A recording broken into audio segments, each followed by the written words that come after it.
somos filhos do Rei, somos príncipes. Sim, porque nós participamos da sua glória, participamos do seu reinado. Mas o que é mesmo celebrar a festa de Cristo Rei?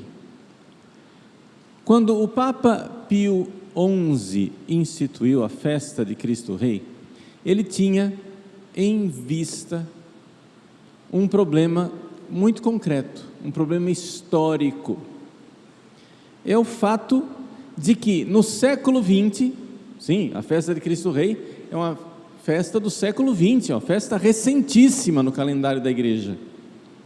No século XX se manifestaram os poderes políticos mais anticristãos de toda a história da humanidade.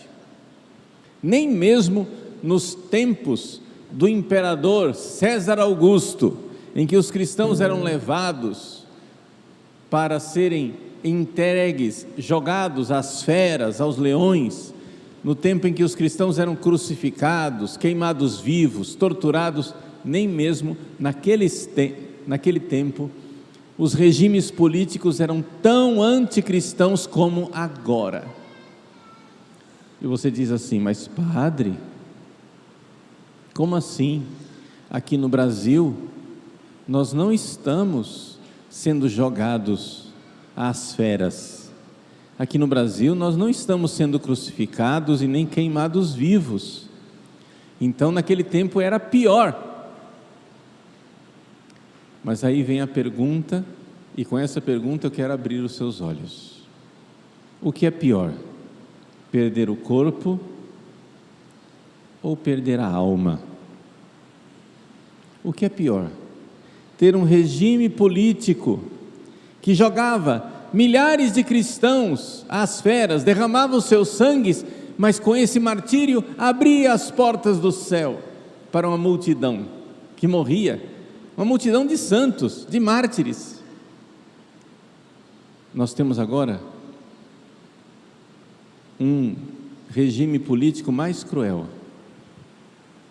Desde o século XX, os regimes políticos se especializaram em amordaçar a pregação do Evangelho, proibi-la, tornar a pregação do Evangelho criminosa, de tal forma que, enquanto os pregadores do Evangelho não podem pregar, os loucos, os insensatos, os ímpios, os maus recebem as maiores cátedras, recebem o maior púlpito, recebem a maior disponibilidade de meios para pregar o seu veneno. E assim, milhões, que digo eu, bilhões de almas estão se precipitando no abismo, se precipitando no inferno para todo o sempre. É importante nós partirmos do Evangelho de hoje. O Evangelho de hoje, vamos entender bem, nos diz com toda clareza: o inferno existe. O inferno não é uma criação medieval. Eu uma vez, o Padre Overlan lembra desta cena. Nós recebemos na nossa casa um padre amigo,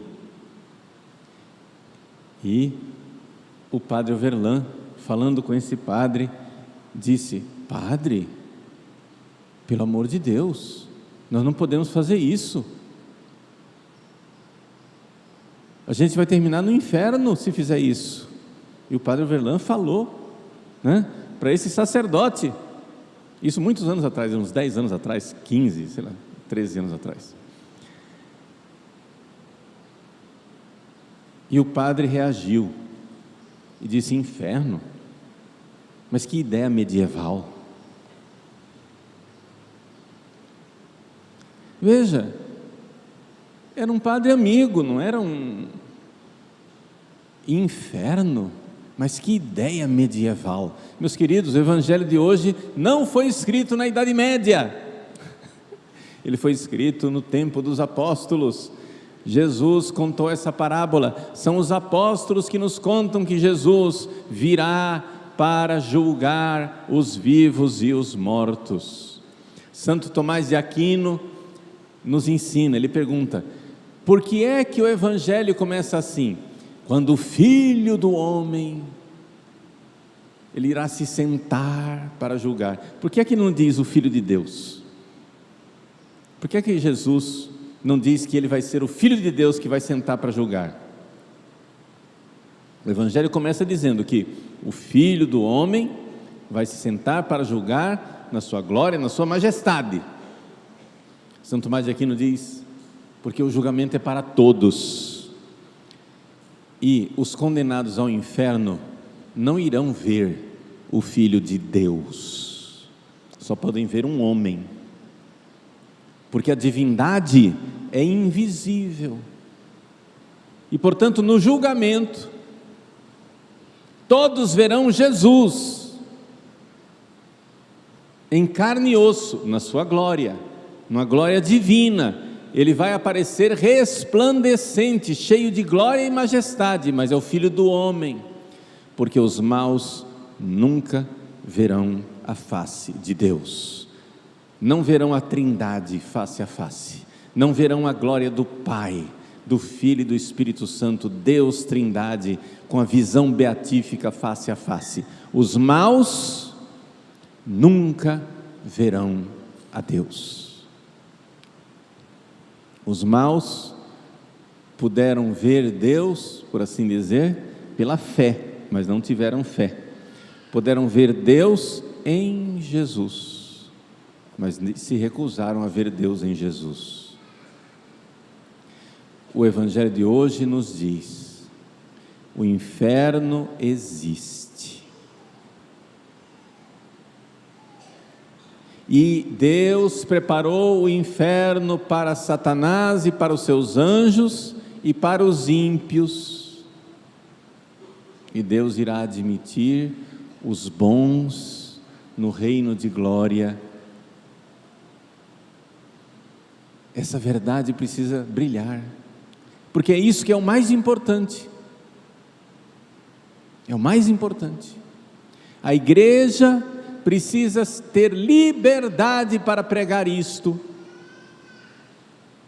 A igreja precisa ter a liberdade de dizer à humanidade, aos 8 bilhões de pessoas nesse planeta, sim, recentemente nós ultrapassamos o limite dos 7 bilhões, agora são 8 bilhões de pessoas nesse planeta. A igreja precisa ser livre, ter a liberdade política, deixa eu dizer isso, ter a liberdade política, de em todas as nações, em todos os povos, em todos os lugares, pregar o evangelho e dizer: o reino de Deus está próximo, convertei-vos, quem crer e for batizado será salvo, quem não crer será condenado. Esta é a pregação da igreja. O inferno existe e as pessoas estão caminhando para lá. É o evangelho de hoje, gente. Mas desde o século XX, a igreja vem sendo cada vez mais limitada por poderes totalitários. Vamos explicar isso. Veja, o Império Romano era uma ditadura horrível. Napoleão tinha uma ditadura tremenda. As ditaduras foram piorando. Os ditadores foram aparecendo ao longo dos séculos, mas uma coisa é um tirano ditador, outra coisa é um regime totalitário, é bem pior. O que é um regime totalitário? Nós estamos diante de regimes totalitários. O regime totalitário é o regime onde o regime, o governo, que seja o Estado, o poder político, quer mandar em todas as áreas, todas, não somente se você está recebendo asfalto, saneamento básico, segurança pública, né? Saúde, não, o governo totalitário quer mandar nos seus pensamentos, ele quer governar no que você pode ou não dizer.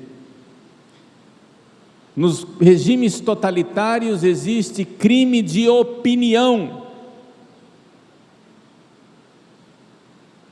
e eles fazem de uma maneira que você se sente culpado de ter aquela opinião. Você se sente vigiado o tempo todo. Você se sente o tempo todo, você não pode dizer as coisas. Nos regimes totalitários, a arte, a música, a pintura, a dança, as novelas, os filmes, tudo isso deve ser restrito por um pensamento único do regime totalitário. Um regime totalitário, as escolas, as universidades, o ensinamento que é dado aos nossos filhos, tudo isso deve ser controlado por um regime único. Num regime totalitário, o direito de ir, vir, expressar, não existe mais liberdade de expressão, existe censura, censura da mais terrível, censura da mais estrita. Esses são os regimes totalitários. O Papa Pio XI, no início do século XX, vendo a ascensão dos regimes totalitários que queriam, onde o poder secular, civil, queria tomar o lugar que é próprio da cultura, da igreja, do espírito, da liberdade, e amordaçar a todos, o Papa então institui a festa de Cristo Rei. Cristo, Rei do Universo. Jesus é que quer verdadeiramente reinar no universo, na totalidade das coisas. Jesus quer reinar em todos os corações. Um regime totalitário que tenha essa pretensão está querendo ser Deus. Jesus é Deus, Ele é o Senhor, Ele é o Rei. É Ele quem deve, com o convite do Evangelho, com a pregação do Evangelho, ir transformando os corações. Jesus quer que nós, pregadores, você, cristão, dando testemunho no seu trabalho, na escola, em todos os lugares, nós evangelizemos. E assim, nós iremos entregar a Cristo, e Cristo irá entregar a Deus a totalidade do universo. Mas o que é que nós temos nos regimes totalitários? E você vai vendo que no Brasil nós estamos num regime totalitário soft, num regime totalitário light, num regime totalitário sem que você perceba que ele é tão totalitário assim, não é? O que é que nós temos? Nós temos o regime totalitário dos maus. Não é só o governo, não. É todo um jeito de pensar que tomou conta da cultura, onde você não pode mais evangelizar. Se você, na repartição pública, pegar o seu terço, colocar uma imagem, começar a expressar a sua fé católica, você está sendo invasivo, porque o Estado é laico. Você não pode manifestar a sua fé em público, numa repartição pública, porque o Estado é laico. Agora, se o seu colega na mesa ao lado colocar todos os seus cartazes de comunismo, do MST, a bandeira gay, ideologia de gênero, todo tipo de atitude anticristã, ali o Estado não vai dizer nada. Ele tem todo o direito de fazer propaganda de perversidades sexuais, de todo tipo de pecado, de anticristianismo. Ele tem direito. Vejam que neste ambiente, nessa cultura de ditadura totalitária, existem dois tipos de cidadãos. Existe uma elite que tem direitos. Que elite é essa? É um pequeno grupo que tem plenos direitos. É o pequeno grupo dos ateus, dos materialistas, dos anticristãos, dos satanistas, dos que querem desconstruir a cultura, dos que querem destruir a moral. Estes têm direitos plenos de se manifestar em todas as cátedras universitárias, em todos os meios de comunicação, nas bancadas do Congresso, nas tribunas parlamentares, nos discursos do Executivo e do Judiciário. Eles têm o direito de advogar, de defender as suas causas, o seu pensamento. É uma elite, é um grupo, graças a Deus ainda não é a maioria do Brasil, é uma pequena parte da população que mantém amordaçada a escória da humanidade, ou seja, nós cristãos. Nós cristãos que somos a maioria, mas somos uma maioria amordaçada, uma maioria muda, uma maioria que não tem direito de se manifestar.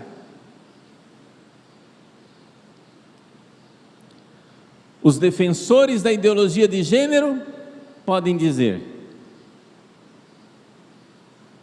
que gênero é uma construção opressora de uma sociedade homofóbica e que eu tenho o direito de escolher o gênero que eu quiser, que isso é científico. Nós cristãos não temos direito de dizer assim: olha, da última vez que eu olhei assim, eu vi que homem era homem e mulher era mulher.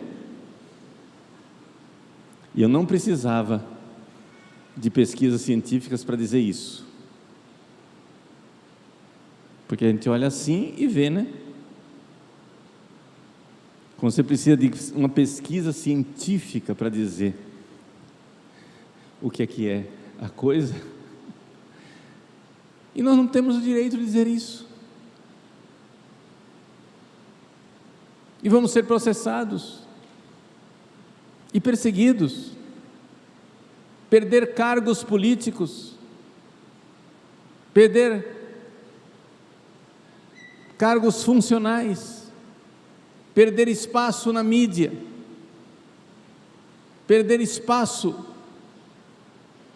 na esfera pública. Vejam, nós somos uma maioria de cristãos amordaçados, enquanto uma minoria de militantes revolucionários implantam um regime totalitário. Eles têm o poder. Celebrar Cristo Rei é dizer: meu irmãozinho, o poder é de Cristo. O poder é de Cristo, convertam-se e creiam no Evangelho, porque o lugar de quem pensa como você será do lado dos cabritos, dos bodes e não das ovelhas, dos carneiros. São Tomás de Aquino explica por que é que Jesus colocou à direita os carneiros, as ovelhas boas que vão para o céu, e colocou à esquerda os cabritos, os bodes que irão para o inferno. Ele diz assim, por uma razão muito óbvia: as cabras são animais sem propósito, que se lançam nos abismos, são animais agressivos e que têm uma grande... Ele usa uma expressão um pouco estranha, vou tentar traduzir para o português da melhor maneira, tem um grande apetite sexual, né? Ou seja, os cabritos, bodes ou cabras, são agressivos, os chifres, agressividade, não tem a mansidão da ovelha. Tem um grande apetite sexual, enquanto a ovelha é um sinal mais claro de pureza, e tem um grande despropósito na vida, porque ficam se lançando nos abismos, nas montanhas, em tudo quanto é lugar perigoso. Lá vivem as cabras, enquanto as ovelhas são mais dóceis, obedientes e mansas. Peçamos a Deus nosso Senhor, que nós não sejamos loucos de nos lançar nos abismos. O nosso país, por vocação divina, é um país cristão, é a terra da Santa Cruz. Nós cristãos somos ainda, a maioria nesse país, mas uma maioria que não tem direito de traçar o rumo do país.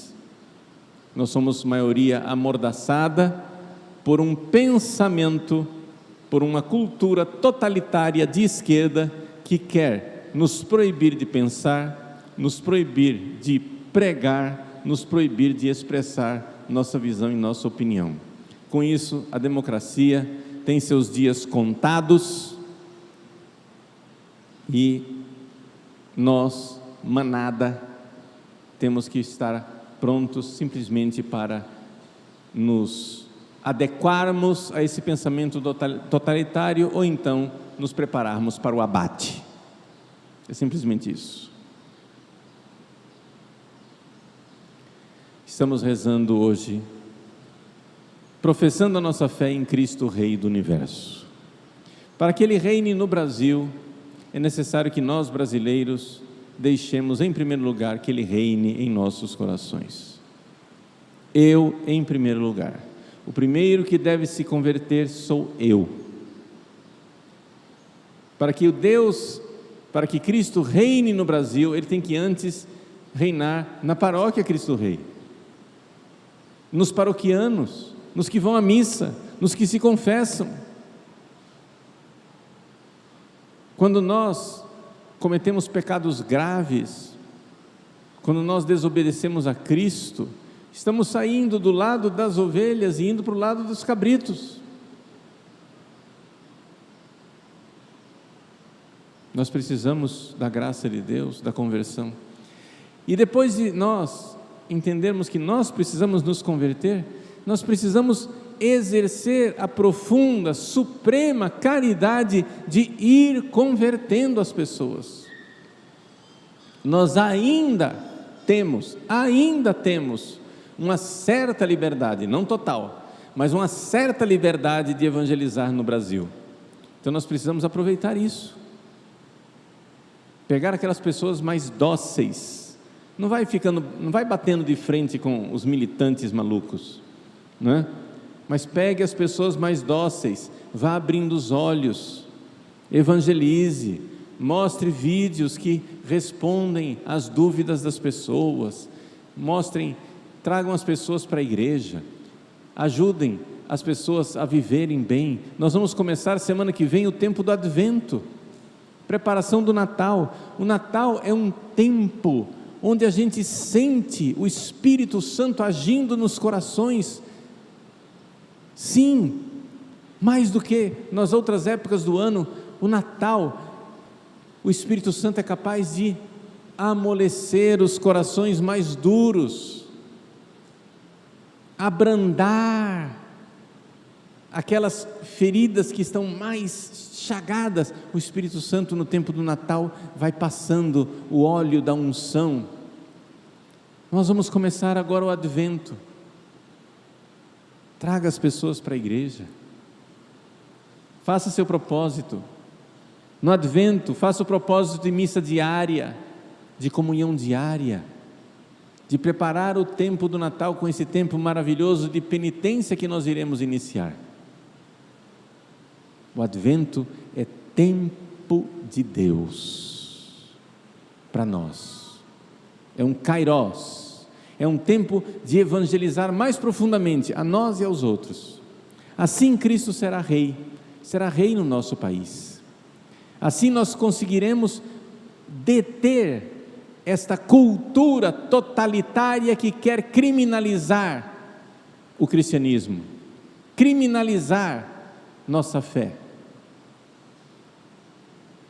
Assim, Cristo será rei do Brasil e do mundo. Esse é o projeto de Deus. Então, o que é que nós vamos fazer para que Cristo reine? Já sei, padre, vamos fazer umas faixas e sair em passeata e dizer: rei, rei, rei, Jesus é nosso rei. Tudo bem, pode fazer passeata que você quiser, mas não é isso o caminho. Cristo é rei quando Ele reina nos corações. Então Ele precisa reinar no meu coração e precisa reinar no coração das outras pessoas, e o caminho é evangelização, gente. Traga as pessoas. Padre, eu não sei pregar. Não sabe pregar, mas sabe convidar para vir à igreja. Não sabe pregar, mas sabe ir rezar o terço na casa da pessoa, leva a imagem de Nossa Senhora, convida uns amigos e vai rezar um terço na casa de uma pessoa afastada. Quantas pessoas voltam para a igreja? Porque a igreja foi até eles. Tempo de Natal, a novena de Natal. Não precisa ficar preocupado: mas cadê o texto da novena de Natal? Gente, leva a imagem de Nossa Senhora numa casa e diz: Nossa Senhora está grávida, nós queremos acompanhá-la, vamos rezar um terço. Pronto. E vai trazendo as pessoas. Seja missionário, vá nas casas das pessoas, reze o terço. Quantas e quantas pessoas voltam à igreja por um terço, por Nossa Senhora? Funciona, creia nisso.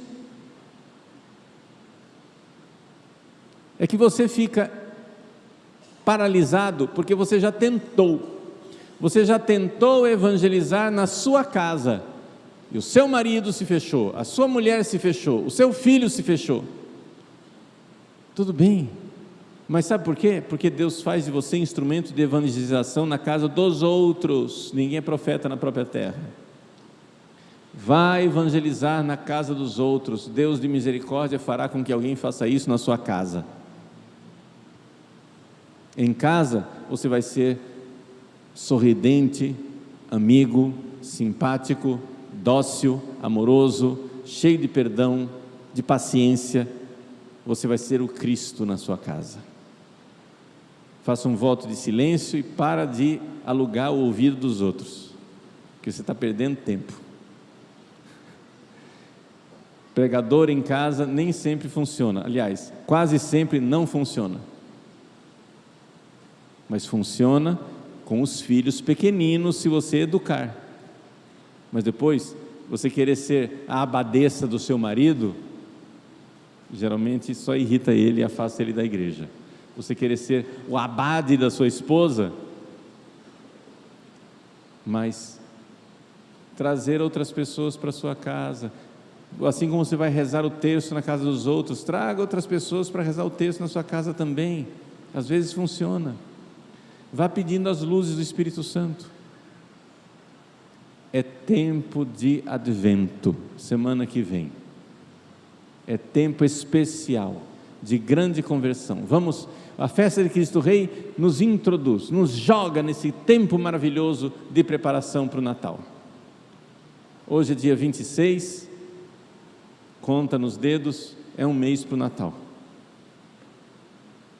nós temos esse mês para entregar a Jesus um coração melhor e entregar pessoas e ter esse tempo maravilhoso de trazer e conquistar pessoas para Deus. Que o Cristo, Rei nosso Senhor, reine em nossos corações, somente assim Ele reinará no universo.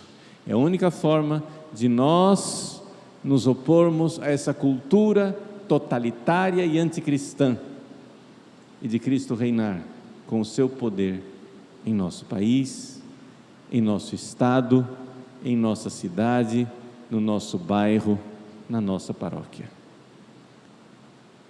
Que o Cristo, Rei do universo, viva verdadeiramente em nossas vidas, para que possamos dizer como aqueles mártires cristeiros do México: quem vive?